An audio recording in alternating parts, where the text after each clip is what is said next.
నారాయణ గారు. నేను డాక్టర్, నేనే నమ్మను. సభకు నమస్కారం. రాజశేఖర్ గారిని కలవడానికి ఒకసారి నేను వెళ్తే ఆయన ఆ డ్రెస్లో ఉంటాడు, ఇప్పుడు పంచికట్టు. నేను ఇప్పుడు వచ్చాను ఇదే డ్రెస్ పోయా. నన్ను చూడగానే ఏంటి మా ఎగ్జిక్యూటివ్ స్టాఫ్ లాగా ఉన్నావు నువ్వు అన్నాడు. అవును, నువ్వు అవుట్డేటెడ్, నేను మోడర్న్ అన్నాను. అంటే అనంతంగా నవ్వాడు. నీది అవుట్డేటెడ్, పంచగించంతా ఇప్పుడు మోడర్న్ అని చెప్పేసాడు.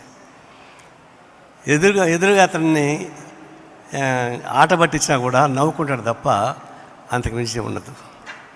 నేను ఒకటి రెండు విషయాలు మాత్రం చెప్పాలి ఇక్కడ. నాకు రామకృష్ణ చెప్పాడు ఆయన గురించి.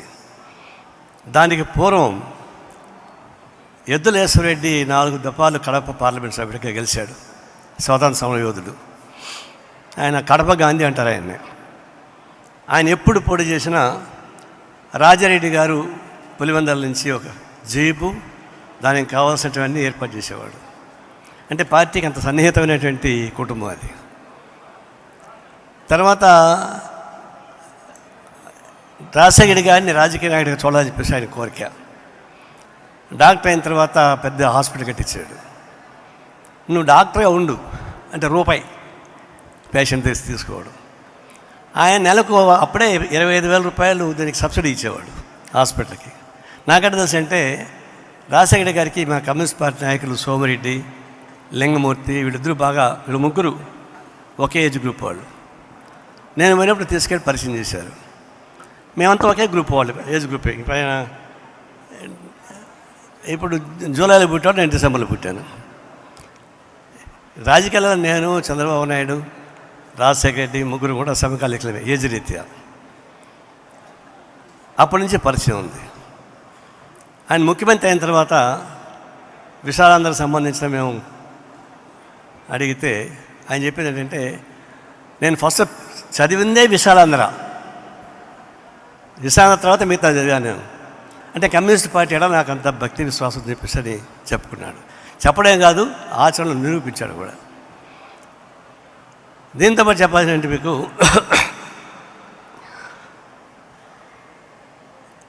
ఒక కార్పొరేట్ అతను చెప్పింది ఏంటంటే,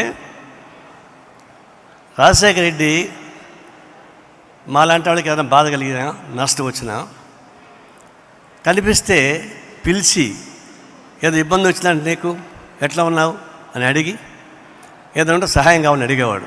అంటే కొన్ని సహాయం చేయలేరు, మాట శాంతి పని చేయడం సాధ్యం కాదు. అటు అడిగేవాడు. మిగతా వాళ్ళు ఉన్నారు,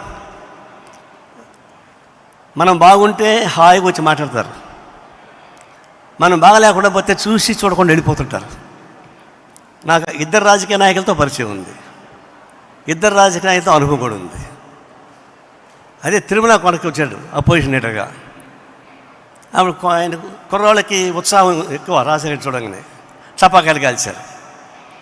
అప్పుడు కొండపైన యాక్టివిటీస్ ఉండకూడదు చెప్పని 8 మంది కేసులు పెట్టారు అప్పుడు టీడీపీ గవర్నమెంట్. తర్వాత రాజశేఖర్ ముఖ్యమంత్రిగా వచ్చాడు. గెస్ట్ హౌస్ ఎక్కేటప్పుడు పైన చూశాడు, అడంతా దారాలు అమ్ముకునేవాళ్ళు కదా, డాలర్స్ అమ్ముకునేవాళ్ళు పిల్లలు. ఒకడు గుర్తుపట్టి సెక్యూరిటీని పంపించాడు అని చూసిరమ్మని. ఆ సెక్యూరిటీ వాడిని తీసుకెళ్ళాడు పైకి, మాట్లాడుకుంటూ పోయారు. అర్ధరాత్రి పూట ఈవో అప్పుడు ఆఫీసులో ఎవరు వచ్చి అడిగి కాఫీ బోర్డు ఉంది కదా కొండపైన, చాలా కాస్ట్లీ ఏరియా, కాఫీ బోర్డులో ఒక షాప్ ఇచ్చేశారు. ఎందుకంటే అతను వచ్చినప్పుడు కేసులో పెట్టించుకున్నాడు, జైలుకు పోయినాడు, చూశాడు దాన్ని. అతనికి తెలియదు సహాయం చేసి, అతను అడగలేపోయి తనే పిలిచి ఒక షాప్ ఇప్పించాడు. ఆనాడు అది 1 కోటి రూపాయల వాల్యూ, రోజుకు 1000 రూపాయలు రెంట్ ఇస్తారు. కాబట్టి ఈ రెండు చూడవచ్చు మనం. పేదవాళ్ళకి అట్లా సహాయం చేస్తాడా, చేస్తాడని. దీంతోపాటు కొన్ని డెవలప్మెంట్స్ కొన్ని ప్రాబ్లమ్స్ వచ్చాయి. ఇందాక పోతిరెడ్డిపాడు హెడ్ లెక్టర్ చాలా కాంట్రవర్సీ ఇష్యూ. వాళ్ళ పార్టీలో 2 వ్యతిరేకం, రెడ్డి బ్రదర్స్. పోతిరెడ్డిపాడు హెడ్ లెక్టర్ విస్తృతం చేయకుండా పోతే రాయలసీమ నష్టం వస్తుంది. అప్పుడు నేను స్టేట్ సెక్రటరీగా ఉన్నా, నేను దానికి గట్టిగా సపోర్ట్ చేశాను సిపిఐ నుంచి. అప్పుడు వాళ్ళు నా పైన కంప్లైంట్ ఇచ్చారు. రాయలసీమ ప్రాంతానికి ప్రభుత్వ విస్తృతపరచకపోతే నష్టం వస్తుందని చెప్పేసి నిలబడినాం. ఆయన గట్టి నిలబడ్డాడు. ఆయన అప్పుడు నిలబడకపోతే మనకి ఇంకా నష్టం వచ్చి ఉండేది. పోలవరం ప్రాజెక్టు అంతే, అది కాంట్రవర్సీ వచ్చింది. ఆయన నిలబడ్డాడు, మేము నిలబడ్డాం. మాకు పోలవరం పైన కమిట్మెంట్ ఎక్కువ, నీళ్ళ సమస్య పైన. అప్పుడు ఓపెన్గా సపోర్ట్ చేసాం. ఒక ప్రాబ్లం ఉంది, ఎత్తు తగ్గించి చేయాలని చెప్పేసి ప్రతిపాదన. ఎత్తు తగ్గిస్తే గ్రావిటేషన్ మీద నీళ్లు పోవు, కరెంటు ఉత్పత్తి కాదు. అలాంటప్పుడు కట్టి మాత్రం ఎలా అని చెప్పేసి అని 3 ఐఏఎస్ ఆఫీసర్ని మా సిపిఐ ఆఫీస్కి పంపించాడు. అందులో ఒక అతను ఇప్పుడు జమ్మూ కాశ్మీర్లో ఉన్నాడు, ఎవరు సతీష్ చంద్ర అనుకుంటా, జమ్మూ కాశ్మీర్ సర్వీస్ కమిషన్ ఉన్నాడు. వాళ్ళు వచ్చి ఎక్స్ప్లెయిన్ చేశారు. అప్పుడు ఏమనంటే, మేము తగ్గించి కట్టుకోమని చెప్తుంటామయా, మీరు కట్టేసుకోండి అని చెప్పి. ఇంకేం చేయాలా?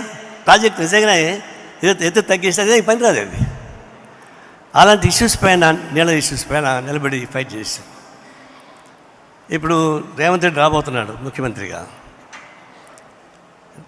తెలుగు రాష్ట్రాలలో ఆందోళన జరుగుతుంది, విభజన సమైక్యత. పార్లమెంట్ లాబీలో రాహుల్ గాంధీ ఉన్నాడు, Gurudas Gupta CPI leader, floor leader. ఆయన పోయి అడిగాడు, ఏమయ్యా రాహుల్, ఆంధ్ర మండిపోతూ ఉంది, is burning, why not you go అని అంటే, ఏం చేయాలి నేను, there is no Rajasekhar Reddy. అదే అన్నాడు, రాజశేఖర్ రెడ్డి లేడు, నేనేం చేయలేకపోయాను. అంటే రాజశేఖర్ రెడ్డి గారు ఉంటే ఇప్పుడు తెలంగాణ ముఖ్యమంత్రి రేవంత్ వచ్చేవాడు కాదు, ఎందుకంటే టీఆర్ఎస్ ఉండేది కాదు. ప్రత్యేక తెలంగాణ వచ్చి ఉండేది తెలియదు, కానీ టీఆర్ఎస్ నాయకులు మాత్రం ఉండేవాడు కాదు. అది చక్కగా ప్లాన్ చేశాడు. అంటే విభేదాలు ఉంటాయి, రాజకీయ విభేదాలు ఉంటాయి. విభేదాలు చూడాలి, శత్రుత్వం చూడడానికి వెళ్ళా. ఒకసారి బాగా విమర్శించాను నేను, నా నోరు కూడా కొంచెం దురుసుగా ఉంటుంది, విమర్శించాను. మరుసటి రోజు ఆఫీస్కి వెళ్తే, మేము విమర్శించేదండి పబ్లిక్ ఇష్యూస్ పైనే కదా, పర్సనల్గా ఏముంటాయి. నన్ను చూడగా లేచి కౌలించుకుంటే ఆ సమయంలో డాక్టర్ కేవీపీ ఉన్నాడు ఇక్కడే. ఆయన చూసి, నేను నారాయణ చూసి, నీకు పంచం నిలవదా, బూతులు దొరుకుతున్నాడు బయట అన్నాడు.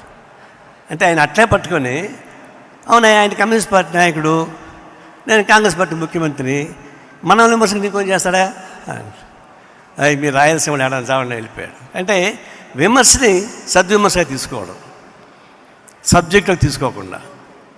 రాజకీయాలు విభేదాలు ఉంటాయి, విభేదాలు ఎందుకు ఉంటాయి? Life is full of contradictions. అటువంటి రాజకీయాల విభేదాలు ఉంటాయి, విభేదాలు చూడాలి తప్ప దాన్ని శత్రుత్వంగా చూడకూడదు.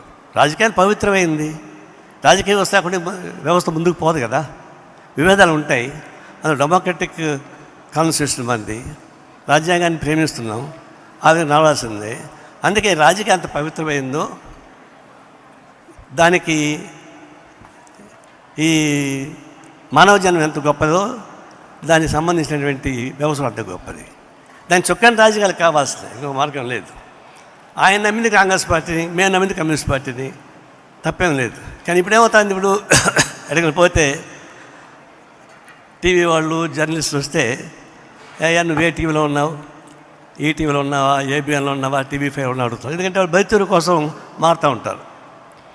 కానీ ఇప్పుడు వస్తే రాజకీయ నాయకులు కూడా మీరు ఏ పార్టీలో ఉండాలని అడగాల్సిన పరిస్థితి ఏర్పడిపోయింది.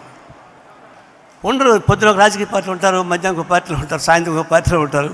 అంటే రాజకీయ వ్యవస్థ క్షీణించిపోయిందంటే రాజకీయ పార్టీ నాయకులు కూడా బెల్ల పెట్టుకొని తిరగాల్సి వస్తుంది, గుర్తింపు బిళ్ళ. ఎంత దిగజారిపోయింది, అది చాలా బాధ వేస్తుంది. ఇట్లా దిగజారిపోయిన రాజకీయ వ్యవస్థను బాగుపరచాలంటే ఫైట్ చేయాల్సింది, ఇంకో మార్గం లేదు. రాజశేఖర్ చూపించాడు కదా, ఆయనకి ఎన్ని కష్టాలు వచ్చాయో తెలుసా? శర్మిలమ్మకి అన్ని కష్టాలు ఇంకా రాలే. ఏదైనా కష్టాలు వస్తానికి వాళ్ళ పార్టీ నుంచే వస్తాయి. కాంగ్రెస్ పార్టీ ఎన్ని కష్టాలు వచ్చాయి రాజశేఖర్కి? కాంగ్రెస్ పార్టీ చాలా ఇబ్బంది పెట్టారు.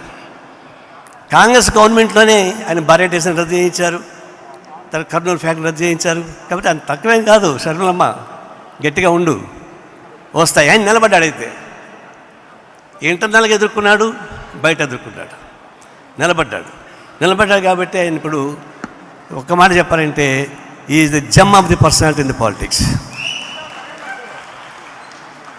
పేరు తెచ్చుకున్నాడు. అందరూ ఫైట్ చేయాల్సింది, ఇంకో మార్గం లేదు. పార్టీ లోపల వస్తాయి, బయట వస్తాయి, ఎదుర్కోవాల్సిందే. ఎందుకు ఎదుర్కోవాలంటే రాజకీయాలు నమ్మాం కాబట్టి. రాజకీయాల్ని హ్యాపీగా తీసుకోవడం లేదు. దీనికి వచ్చి అక్కడ ఇంకొక మార్గం వచ్చింది. మామూలు సామాన్య సమస్య వస్తే మాత్రం మాట్లాడేవాడు, విభేదించని చెప్పేవాడు, మనిషి అని చెప్పేవాడు. రాజకీయ వ్యవస్థలో ఒక విలక్షణమైన వ్యక్తిగా మేము చూస్తున్నాం. అలాంటి రాజశేఖర రెడ్డి 75వ జయంతి సందర్భంగా మాట్లాడడం బాధ చేసినా తప్పదు. పుట్టుడు గిట్టుడు కొరే కదా, ఇంకా మార్గం లేదు. అయితే ఈ ఆంధ్ర రాష్ట్రాన్ని బాగు చేయడానికి శరణం వచ్చింది. కాంగ్రెస్ పార్టీ కూడా నిలబడాలి కేంద్రంలో కూడా. ఈ రాష్ట్రంలో మళ్ళా చెప్తున్నాం, ఈ రాష్ట్రంలో డబల్ ఇంజన్ మళ్ళీ చెప్పుకున్నారు. బీజేపీ డబల్ ఇంజన్ చెప్పుకున్నారు. కాబట్టి డబుల్ ఇచ్చినప్పుడు దాన్ని ఇంకా గట్టిగా ఫైట్ చేయాలా. చంద్రబాబు నాయుడు మళ్ళీ రాజకీయాలు బయటకు వస్తాడేమో, బీజేపీ బయటకు వస్తాడేమో అని అక్కర్లే. ఈ రాష్ట్రాన్ని అన్యాయం చేసిన ఒక చంద్రబాబు నాయుడే 2 మార్లు బీజేపీ తెప్పించాడు వీడికి, ప్రమాదకరం రాజకీయ పార్టీని. అందుకే ఇప్పటి నుంచి మేము సవాళ్ళు చెప్తున్నా, మీరు నిలబడండి, కమ్యూనిస్ట్గా మేము నిలబడతాం. ఇప్పటి నుంచి కలిసి సమస్యలపైన, రాజకీయాలపైన కలిసి పోరాటం సాగిద్దాం, ఆంధ్ర రాష్ట్ర రాజకీయం మారుద్దామని చెప్పి హామీ ఇస్తా సెలవు తీసుకుంటా ఉన్నాం. Thank you very much sir. Andhra Pradesh Congress